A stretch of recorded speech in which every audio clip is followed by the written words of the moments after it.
오늘 말씀은 우상 바알을 극렬하게 숭배하던 오므리 왕조의 아합 시대가 막을 내린 역사적 배경을 가지고 있습니다.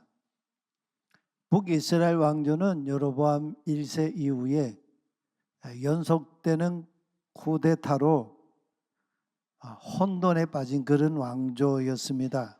왕조라고 할 것도 없을 만큼 쿠데타 연속이 계속 이어졌습니다. 그런 혼돈에 빠졌던 북왕조가 오므리 왕조가 집권하면서 100여 년 동안 이 나라가 안정을 이어갔습니다.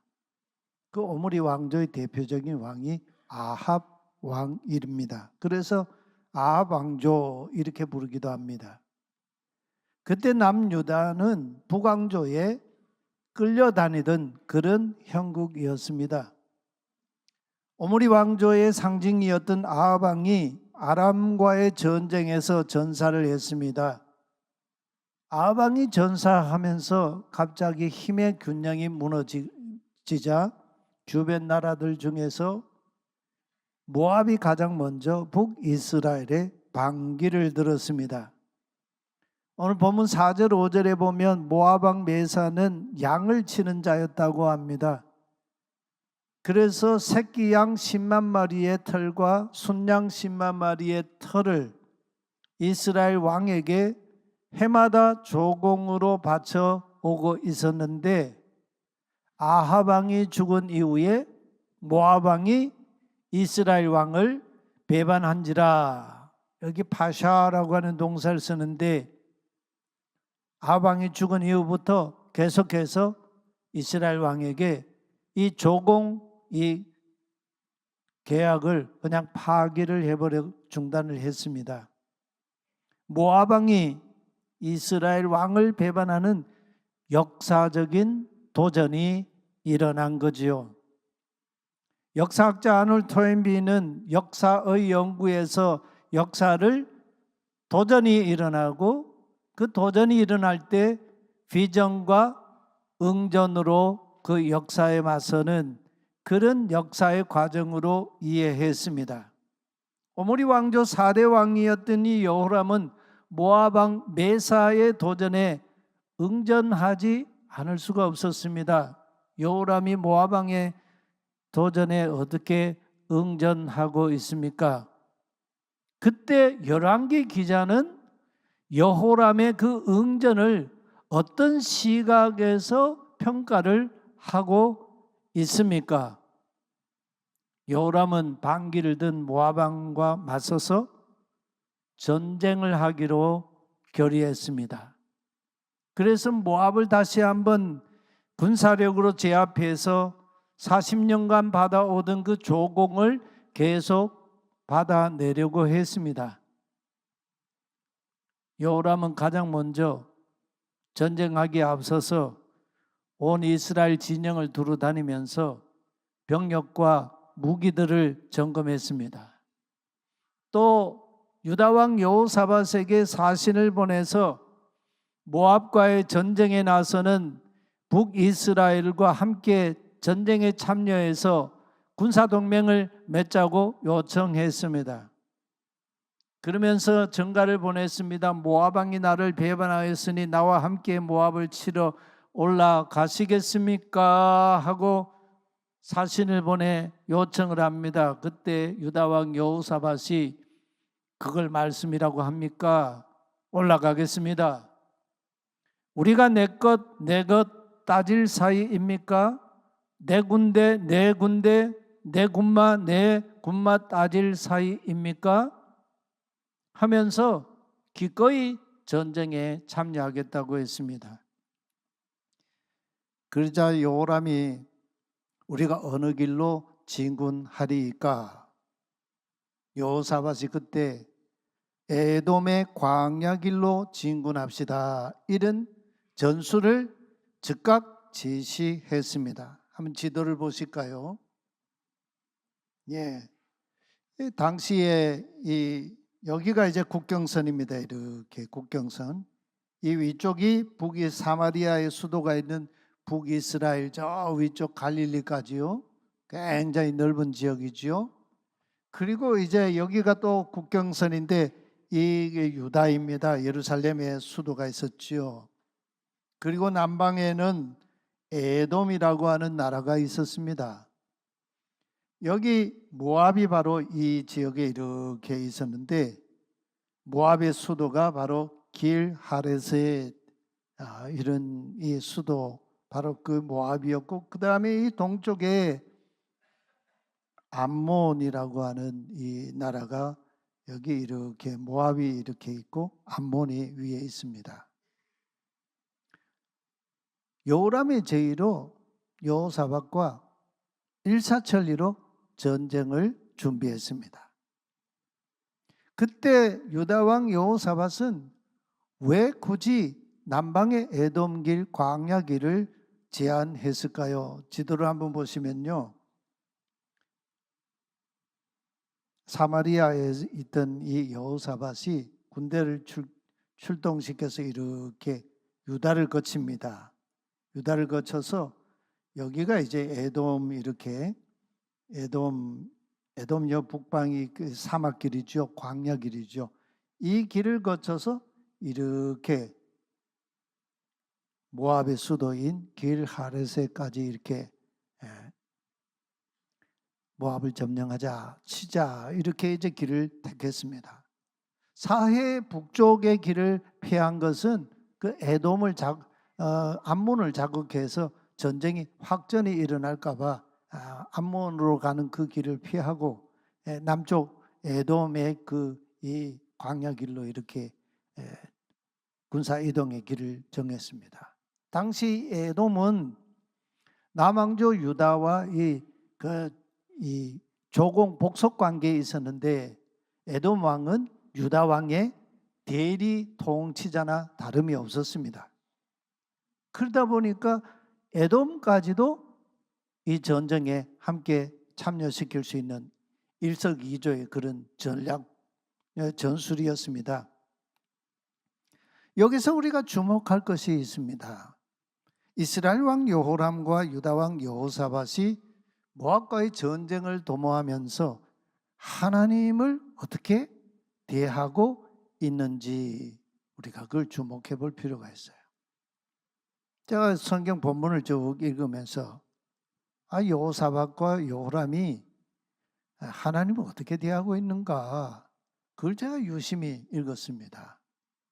놀라운 것은 이 여호람과 여호사밧 두 왕 모두 그 누구도 이 전쟁에 나서면서 야훼 하나님의 뜻을 구하거나 묻는 자가 없었습니다. 또 그들은 모압 왕 메사가 왜 이스라엘 왕을 배반하게 되었는지 역사적인 도전을 하고 있는지 그 의미를 묻지도 않았습니다. 그때 모압 왕 메사가 당시 역사 이 연합군과의 전쟁 관련된 그 역사를 기록한 석비를 남겼는데요. 그게 발견이 됐어요. 이 석비는 1868년에 예루살렘에서 활동하고 있던 독일 선교사 클라인이라고 하는 선교사가 요르단 디본에서 이 석비를 발굴했습니다. 이 석비에 새겨진 모압 왕 메사의 글이 여간 여상하지가 않아요. 이 모압 왕 메사가 이 석비에 이런 글을 남겼습니다. 좀 축약을 하면요. 나는 메사 그모스의 아들. 이 그모스는 모압의 신이지 않습니까? 우리 사사시대에 모압의 여인이 베들레헴의 유력자인 그 보아스와 결혼하여 다윗의 조상 오벳을 낳은 이야기 있지 않습니까? 이 룻이 그모스를 섬기는 사람이었는데 어머니를 따라서 어머니의 땅으로 와서 어머니의 하나님 야훼를 섬기는 그런 여인이었지 않습니까? 이 그모스의 아들 메사는 자기를 그모스의 아들이라고 고백하고 있어요. 그러면서 모압 왕 디본 사람이다. 그러면서 이스라엘 왕 오므리에 관해서 이야기를 하는데, 그 오므리 왕조가 여러 해 동안 모압을 억압하였다. 모압을 억압한 그 역사적 기록을 남기고 있어요. 근데 그 이스라엘이 모압을 억압하게 된 이유를 이 메사 왕이요 뭐라고 해석하고 있느냐면, 이는 그모스가, 모압의 신 그모스가 모압 땅에 진노하였기 때문이다. 이렇게 그 석비의 해석을 해놓고 있어요. 왕들은 역사를 해석하는 사람이지 않습니까?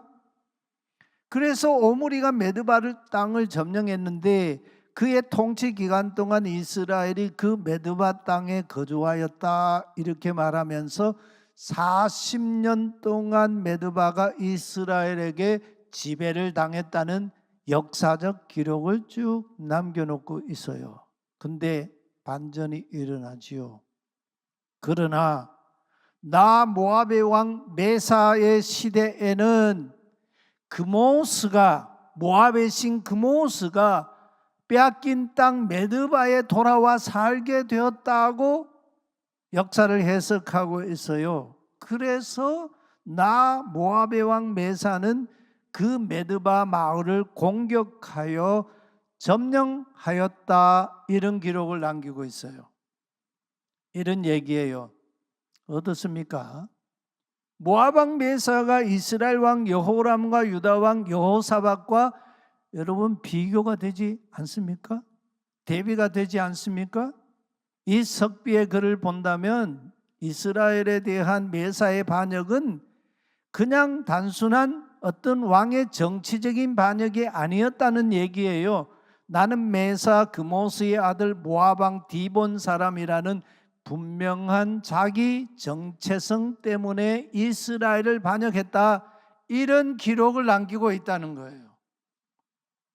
반면에 이스라엘 왕 여호람과 유다 왕 여호사밧은 그런 모압의 왕을 상대하여 전쟁에 출전하면서도 자기 하나님의 이름조차도 부르지 않고 있어요. 모압의 신 그모스에 대한 모압 왕 메사의 충성심에도 훨씬 미치지 못하는 북왕조의 여호람과 남왕조 유다의 여호사밧 왕을 우리가 여기서 대비적으로 볼 수가 있어요. 그는 어쩌다가 이스라엘의 반기를 든 왕이 아니었습니다. 모압의 신 그모스의 아들로서 일으킨 반기였다는 거예요. 신앙 고백적인 어떤 역사 행동이었다는 그런 얘기이죠. 여호람과 여호사밧 두 사람의 야훼 하나님께 대한 이와 같은 무관심, 진심 없음, 이거 과연 정상이라고 우리가 말할 수 있는 그런 문제일까요? 여호람은 남유다와 남방의 에돔까지 연합군을 형성해서 전쟁에 출전시키는데 성공을 합니다. 전술적으로 남방 에돔의 그 광야 길을 택해서 이제 출정하였습니다. 모압이 볼 때에는 허를 찌르는 전술이었습니다. 뭐 북이스라엘이든 남유다든 모압을 공격하려면요, 에돔이나 저 북방의 암몬과 서로 약조하지 않으면 칠 수가 없어요. 허를 찌르는 그런 전술이었어요. 에돔 광야길을 빙 돌아서 7일쯤 행군하고 있을 때 뜻밖의 위기가 찾아왔습니다. 군인들과 전쟁 보급품을 싣고 가던 가축들이 마실 물이 바닥나고 말았습니다. 물이 없으면 전쟁을 못하지 않습니까? 전쟁하는 이 부대들 보면은 물차들이 전쟁터에 늘 물차들이 이렇게 다니지 않습니까? 군인들이 전략적으로 물을 확보하려던 어떤 그 지점, 뭐 다 계획을 세웠던 그 지점에서 갑자기 전쟁하는데 물을 확보할 수 없었던 그런 상황에 맞닥뜨린 거죠. 그제야 뒷것으로 여기면서 안중에도 없던 야훼 하나님이 이 왕들 앞에 덜커덩 생각이 났어요. 이 북왕조 요람 왕의 탄식을 좀 들어보십시오. 아, 큰일 났구나. 야훼께서 우리 세 왕을 불러내셔서 사실 하나님이 이 세 왕을요 모압과 전쟁을 하고 불러내신 적이 없어요. 그런데 야훼께서 우리 세 왕을 불러내셔서 모압의 군대의 손에 넘기려 하시는도다.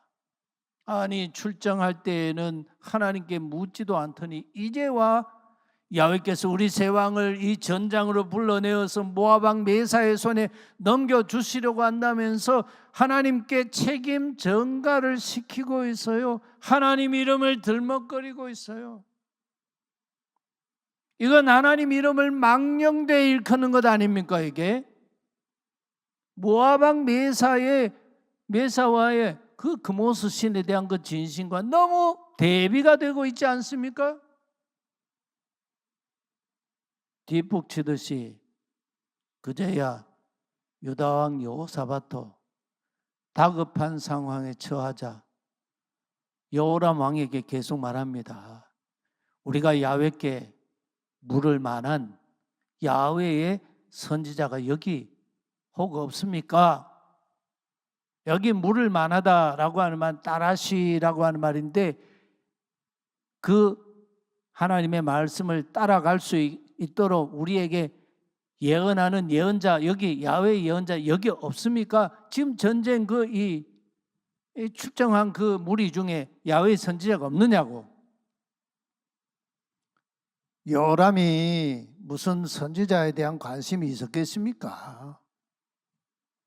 지금까지 두 사람 다 야훼의 선지자 따위는 안중에도 없더니 이제 와서 여기에 선지자가 없느냐고 찾고 있어요. 아주 고약한 심보예요.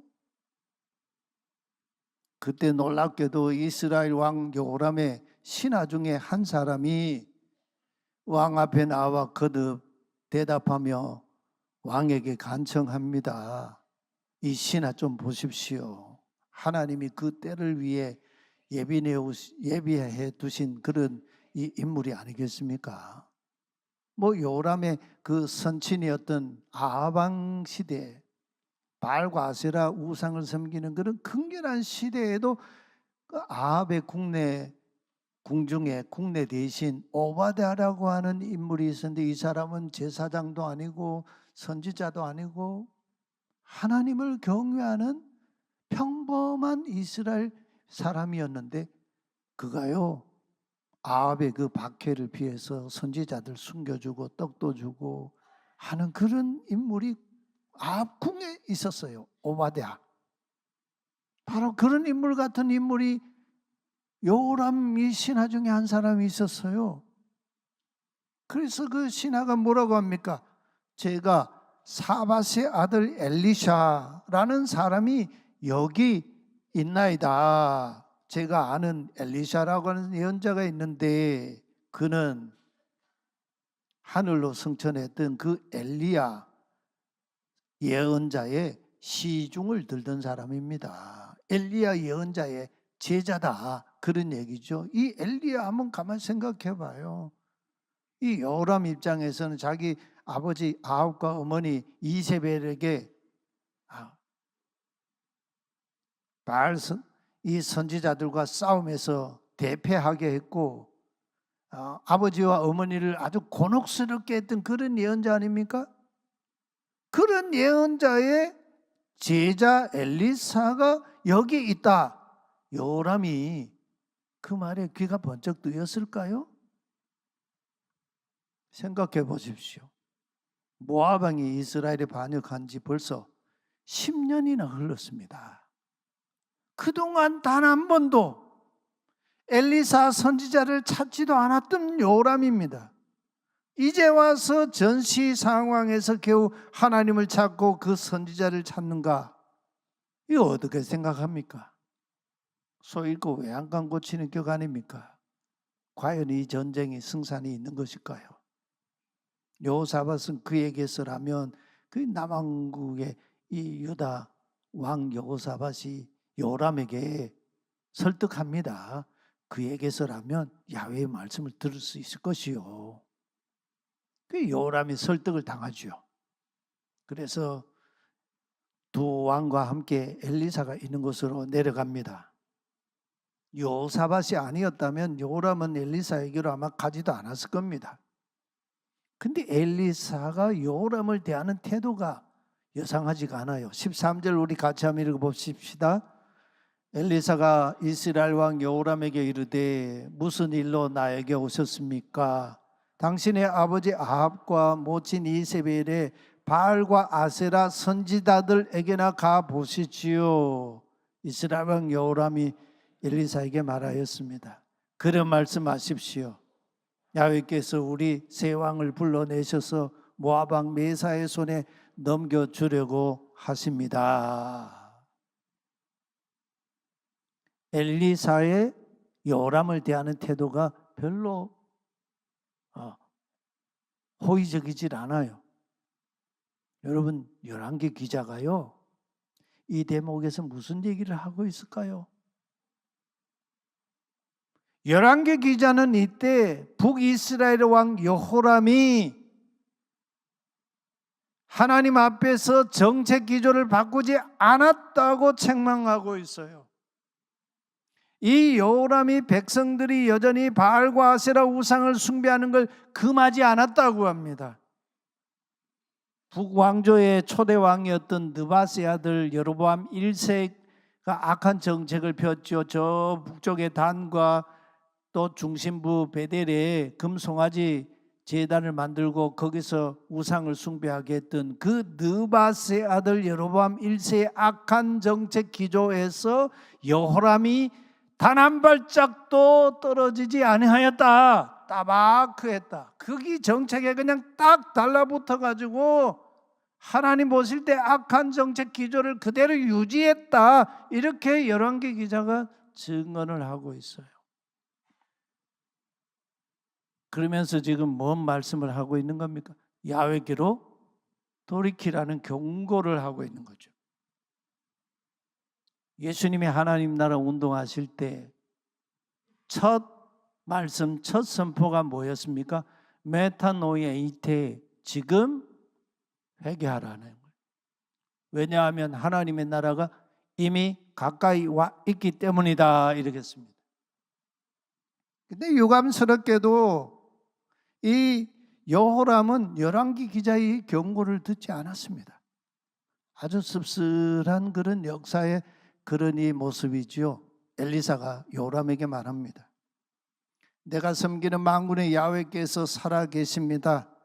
어찌 내가 여호람 왕 당신을 거들떠보기라도 하겠습니까? 많은 유다 왕 여호사밧의 체면을 생각하여, 이 여호사밧은 그래도 하나님 보시기에 정직하게 행하려고 하는 그런 왕이었지 않습니까?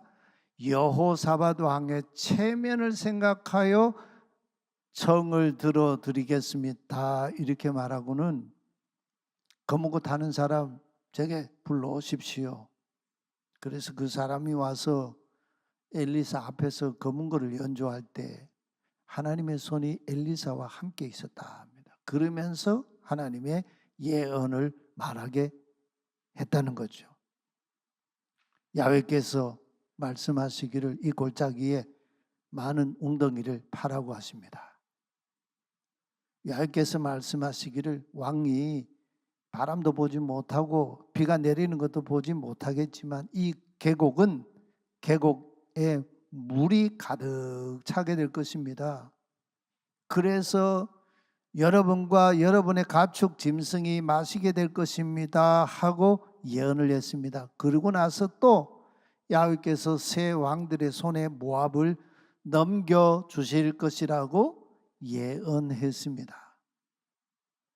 근데 여러분, 야훼의 말씀대로 이 세 왕은 이 전쟁에서 과연 모압을 상대하면서 승리를 하였을까요? 세 왕은요, 엘리사를 통해서 하신 그 예언대로 파죽지세로 막 진군을 했습니다. 성읍을 쳤습니다. 그리고 좋은 밭을 돌무더기로 만들어 버렸습니다. 모든 샘을 다 메웠습니다. 모든 좋은 나무를 베었습니다. 그리고 아까 보신 대로 모압의 수도인 길 하레세까지 막 그냥 거침없이 진군을 했습니다. 그때 모압 왕 메사가 폐색이 짙어진 줄을 알고 이런 판단을 합니다. 모압의 신 그모스가 진노하였기 때문에 우리가 이 전쟁에서 지금 패배하고 있구나. 그래서 그는 배수진을 치기 시작했습니다. 자기 뒤를 이을 왕세자인 마다들을 그 수도인 길하렛의 성 위에서 아들을 죽였습니다. 목을 베고, 그리고 아들의 이 몸을 각을 떴습니다. 그리고 제단 위에 올려서 불에 태워서 번제로 인신제사를 그모스 신에게 바쳤습니다. 그 광경을 이스라엘 이 연합군이 쭉 지켜보고 있었습니다. 전왕이요, 그 반전을 했습니다. 연합군들이 뭐라고 합니까? 자기들에게 화가 미친 줄을 알고. 이 얘기는 무슨 얘기냐면 그모스와 이 모압의 왕과 군대의 백성들이 모압의 왕 그 자기 맏아들 왕세자를 번제로 그모스 신에게 드릴 만큼 이 분기가 가득 찬 것을 보고, 야, 이 분기로 우리 연합군과 이제 싸워서 우리를 치겠구나. 우리에게 화가 미쳤구나. 이러고는 각기 자기 진지로 돌아가서 말뚝을 뽑아 들고는 장비를 거두어서 자기 고국 땅으로 허겁지겁 퇴각하고 말았다는 거예요. 어떻게 생각하십니까? 다 이긴 전쟁 같았는데 그러다가 퇴각을 했어요. 연합군과 모압 군대 중 누가 더 진심이었습니까? 출정 중간에 위기에 처하자 겨우 하나님을 찾고 하나님의 선지자를 찾았습니다. 진심이 없었던 그들 연합군은 끝내 다 잡은 승기를 놓치고 퇴각했습니다. 이 역사의 흐름은 하나의 이정표가 됐습니다. 결국 북이스라엘 722년에 아수르 제국을 패망합니다. 남유다도 그 뒤에 약 한 150여 년 뒤에